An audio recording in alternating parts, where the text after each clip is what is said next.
सुजाता और प्रशांत दोनों ही पेशे से डॉक्टर थे। भागदौड़ की जिंदगी में न जाने कब 7 साल गुजर गए पता ही नहीं चला।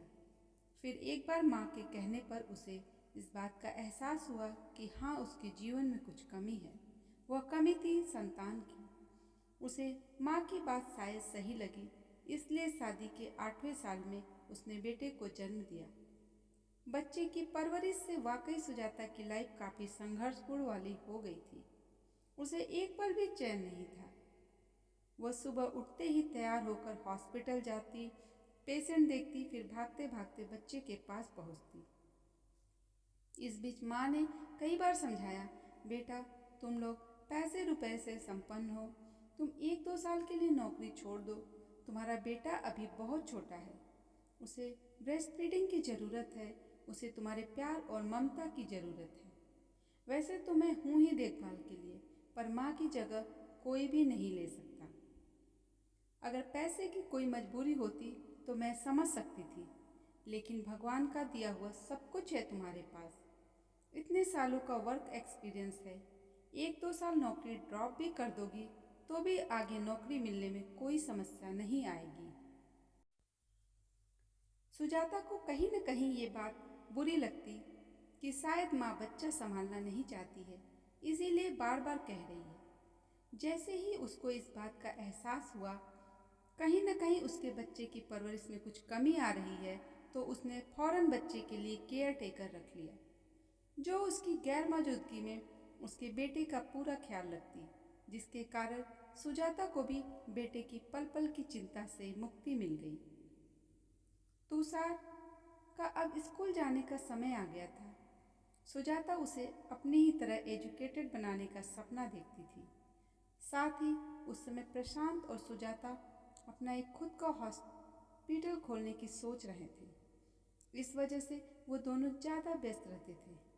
हालांकि प्रशांत ने भी उसे कई बार समझाया कि मैं यह काम अकेले देख लूँगा, तुम बच्चे के लिए थोड़ा सा समय निकाल कर उसे पढ़ा दिया करो।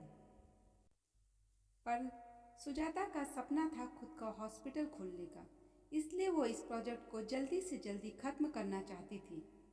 व्यस्तता के कारण उसने बच्चे को पढ़ाई में अव्वल बनाने के लिए होम ट्यूशन की व्यवस्था कर दी।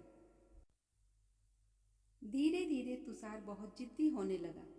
आए दिन हॉस्पिटल में फ़ोन करके, माँ मुझे तुम्हारे हाथ की मैगी खानी है, तो आज मुझे आइसक्रीम खिलाने बाहर ले चलो। हर बार सुजाता, अभी मैं बिजी हूँ, मैं पेशेंट देख रही हूँ, तुम बीना आंटी बच्चे की आया के साथ जाकर खा लो। कभी कभी बच्चा नाराज़गी भी जताता, माँ तुम मुझे बिल्कुल भी प्यार नहीं करती, मुझे फीवर भी होता है तो पापा हॉस्पिटल से जल्दी आ जाते हैं, पर तुम तो बस हमेशा पेशेंट में ही बिजी रहती हो। तो बस फिर क्या, सुजाता महंगे गिफ्ट और खिलौनों से बच्चे का मुंह बंद कर देती और बच्चा भी खिलौना और गिफ्ट पाकर खुश हो जाता और सब कुछ भूल जाता और माँ तुम कितनी अच्छी हो कह के गले से लिपट जाता। पर बच्चे के अंदर एकाकीपन था। वह तरह तरह के मूवीज़ और इंटरटेनमेंट की चीज़ों से मन बहलाने की कोशिश करता था। बच्चे की आया बीना आंटी भी हमेशा यही बात सुजाता से बताती, मैडम तुषार बाबा बात नहीं सुनते हैं। सुजाता ने तंग आकर बच्चे को हॉस्टल भेजने का मन बना लिया। माँ ने कई बार समझाया, एक तो पूरा समय तुम लोग बाहर रहते हो, रात में ही बच्चे को समय मिलता है तुम्हारे साथ सोने का, तुमसे बात करने का, साथ में डिनर करने का, वो भी तुम उसे हॉस्टल भेज देना चाहती हो। पर उसने किसी की बात नहीं सुनी, उल्टा बहस करती, माँ आज के समय में हजारों लाखों बच्चे हॉस्टल जाते हैं, हर माँ बाप अपने बच्चे के अच्छे करियर के बारे में सोचते हैं, इसमें कोई बुराई नहीं है। और दिल पर पत्थर रखकर बच्चे को हॉस्टल में दाखिला करा दिया। हालांकि वह तुषार के लिए तड़पती रहती। जैसे ही उसे हॉस्पिटल से फुर्सत मिलती, वो 1-2 दिन के लिए भागकर अपने बच्चे से मिलने जाती और महंगे महंगे उपहार भी ले जाती। आज तुषार पढ़ लिख कर अपने माँ बाप की तरह एक बड़ा डॉक्टर बन गया है।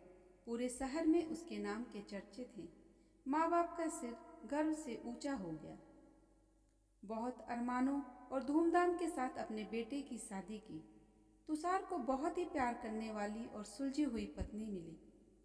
पत्नी ऐसी जो उसका पूरा ख्याल रखती, उसकी हर बात को बिना कहे समझ जाती। हालांकि वह भी कामकाजी थी, पर तुषार की ज़रूरतों का ख्याल रखते हुए उसे इतनी ज़्यादा छुट्टियां लेनी पड़ती कि उसने तो एक दो नौकरी सिर्फ ज़्यादा छुट्टी लेने की वजह से ही गंवा दी। पर जब भी उसकी माँ और पत्नी में किसी तरह की अनबन होती तो तुषार बिना कुछ सोचे समझे, बिना सच्चाई जाने हमेशा पत्नी के साइड खड़ा हो जाता। इस बात से माँ बहुत दुखी रहती। पिताजी तो अब थे नहीं और वो अकेले घुटती रहती। सुजाता और भी दुखी हो जाती जब उसे बुखार होता या कोई और अन्य हेल्थ इशू, पर बेटे बहू उसे आया के सहारे छोड़कर डिनर करने या बाहर घूमने चले जाते। सुजाता के घुटनों में बहुत दर्द रहता। घर में बैठे बैठे बोर भी हो जाती। उसका मन करता जब बेटा शाम को इवनिंग वॉक पर जाए तो उन्हें भी स्ट्रॉलर में साथ लेकर जाए, उनको वही पार्क में बैठा दे और खुद राउंड लगाने के बाद उन्हें वापस लेकर आ जाए।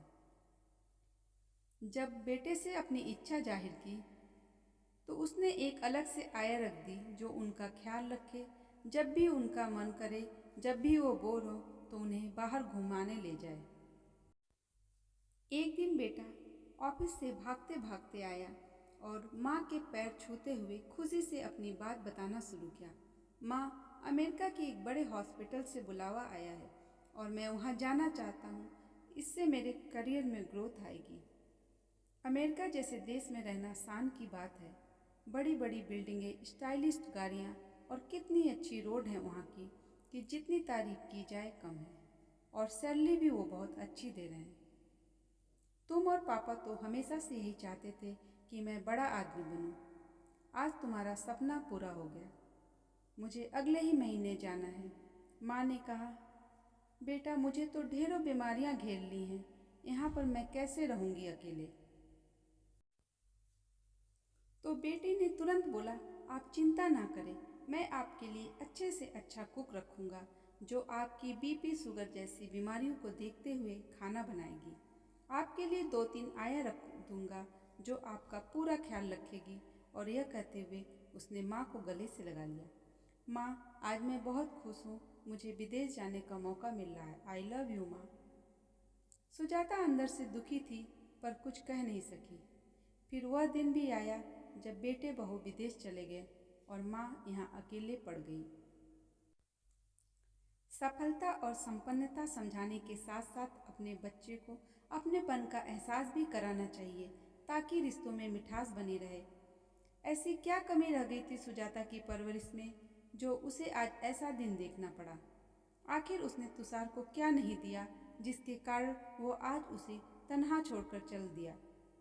क्या माँ बाप से ज़्यादा अहमियत होती है पैसों की, ऐशो आराम की? शायद यही सच है। जो प्यार होता है, जो रिश्तों में अपनापन होता है, उसे कभी सुजाता ने जताया ही नहीं। बच्चे की हर ज़रूरत को आया के थ्रू पूरा करती रही, तो बच्चे में अपनापन कैसे आएगा, कैसे माँ बेटे में लगाव होगा? क्योंकि माँ के पास तो वक्त की कमी थी। आज सुजाता को अपनी माँ की कही हर बात याद आती है। दोस्तों, वीडियो पसंद आई हो तो इसे लाइक, शेयर और सब्सक्राइब करना ना भूलें।